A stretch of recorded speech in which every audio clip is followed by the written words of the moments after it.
नमस्कार. देशोन्नतीच्या माध्यमातून आज आपण आलो थेट आझाद मैदान या ठिकाणी. आझाद मैदानात आज शपथविधी सोहळा संपन्न होणार आहे. मुख्यमंत्री आणि दोन उपमुख्यमंत्री या ठिकाणी शपथ घेणार आहेत आणि विशेष म्हणजे आपण पाहतो की या ठिकाणी भरमसाठ गर्दी जमली आहे आणि या पद्धतीने ते gate number 1, gate number 2, gate number 3 अशा पद्धतीचे प्रवेशिका या ठिकाणी ठेवण्यात आले आहे आणि आपण पाहतोय की हजारोच्या संख्येने कार्यकर्ते आता मुंबईत दाखल होत आहेत. काल नागपूरवरून जवळपास 800 महिला या ठिकाणी आल्याचं वृत्त कळत आहे.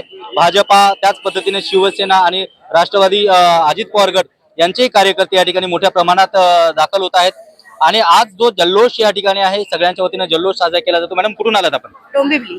बरं, काय वाटतं आज मुख्यमंत्री पदावरती तिसऱ्यांदा शपथ घेतात देवेंद्र फडणवीस? स्वप्न पूर्ण झालंय आणि खऱ्या अर्थाने म्हणेन की महाराष्ट्राचं हे स्वप्न आहे जे पूर्ण झालंय.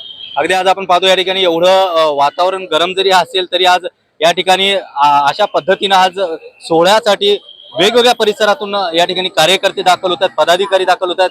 आपण पाहतो ही बस आलेली आहे आणि यामध्ये सगळे बीजेपीचे कार्यकर्ते या ठिकाणावरनं येत आहेत आणि हजारोच्या संख्येनं या ठिकाणी कार्यकर्ते येत आहेत आणि विशेष म्हणजे नरेंद्र मोदींचं या ठिकाणी आगमन होणार आहे. पंतप्रधान नरेंद्र मोदी हे देखील काही वेळात या ठिकाणी पोहोचणार आहे. त्याच्यामुळे या ठिकाणची आपण जर परिस्थिती बघायला गेलं तर आज या सोहळ्यासाठी केवळ काही तास उरले आहेत, पण अशा याच्यामध्येच या ठिकाणी जनता नव्हे तर त्याचबरोबर कार्यकर्ते देखील मोठ्या प्रमाणात बाहेरून या ठिकाणी येत आहेत.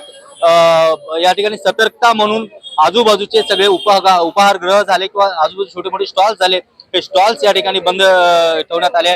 आपण पाहतो हे कार्यकर्ते या ठिकाणी आले आहेत. हे राष्ट्रवादीचे कार्यकर्ते आहेत. कुठून आलात आपण? आम्ही राजगड तालुका. काय वाटतं उपमुख्यमंत्री म्हणून अजित पवार पुन्हा एकदा शपथ घेत आहेत? मुख्यमंत्री व्हायला पाहिजे नव्हते. अच्छा, यांचं स्वप्न आहे की अजित पवार हे मुख्यमंत्री व्हायला पाहिजे होतं. काय वाटतं तुम्हाला?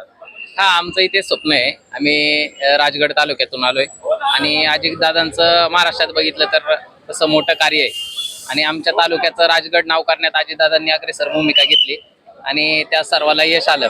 आणि आमच्या तालुक्यात गेले 55 वर्ष असलेली सत्ता काँग्रेसची, आम्ही राष्ट्रवादी आणि महायुतीचे सर्व पदाधिकारी, शिवसेना, RPI असेल, भाजप असेल, सर्वांनी मिळून 55 वर्षाची काँग्रेसची सत्ता मोडीत काढण्यात आम्हाला यश आलं आणि त्या आनंदात अजून आनंद आमचा डबल झाला असता अजितदादांना मुख्यमंत्री पद मिळालं असतं. अगदी आपण हे पाहतोय की या साईडला आपण पाहू शकताय की हे इथून प्रवेशद्वार या ठिकाणी ठेवण्यात आलं आहे. इथून बरेचसे कार्यकर्ते आतमध्ये जातात. हे गेट क्रमांक 2 आहे आणि या गेट क्रमांक 2 मधून कार्यकर्त्यांचा या ठिकाणी पाहतोय की लोढा कंटिन्यू सुरू आहे. आपण पाहतोय या ठिकाणी संत महात्मे देखील. काय वाटतं तुम्हाला आज पुन्हा एकदा देवेंद्र फडणवीस शपथविधी घेत आहेत?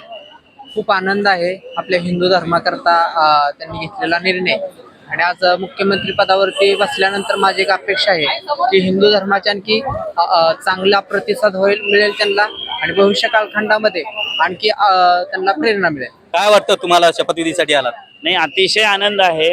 यतो धर्मस्ततो जय. हा आजपर्यंत फक्त राजसत्ता चालू होती, म्हणजे दंड होता, त्याला आता धर्मध्वजाची पताका मिळालेली आहे. दोन्हीच्या सान्निध्याने देश आणि राज्य उन्नती पथावर जाईल. अगदी कुठून आलात आपण? काय वाटतं?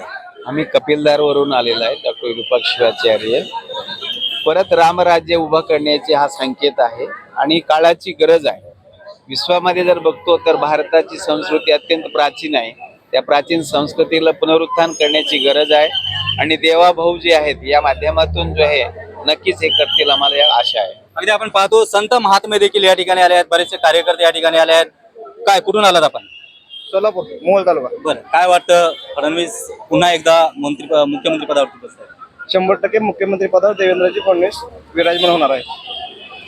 अगदी या ठिकाणी एक उत्साह कार्यकर्त्यांमध्ये दिसतो. आपण पाहतोय की या पद्धतीने हजारो कार्यकर्ते प्रतीक्षेत आहेत या ठिकाणी बसण्यासाठी किंवा आतमध्ये प्रवेश मिळण्यासाठी. हे या ठिकाणी वाट पाहत आहेत.